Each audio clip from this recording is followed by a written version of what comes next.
এই লাখপতি বাইদেউ কালি 10,000 এটা পালো চবকে খানাটো দি দিছো আজি ইয়াৰ নামটো আহি গ'ল এই বিহাৰীয়ে কেনেকে পালে গলত কেনেকে হৈছে নাজানো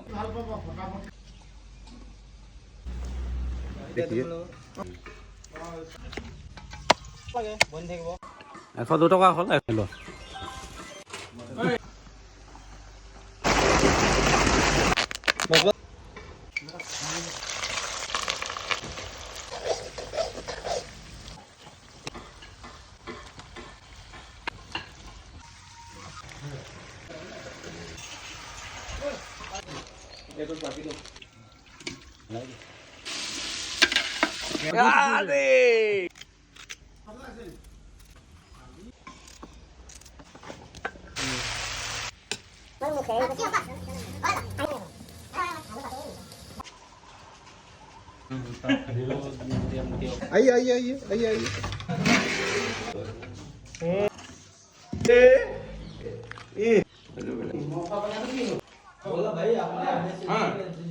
খাই দিব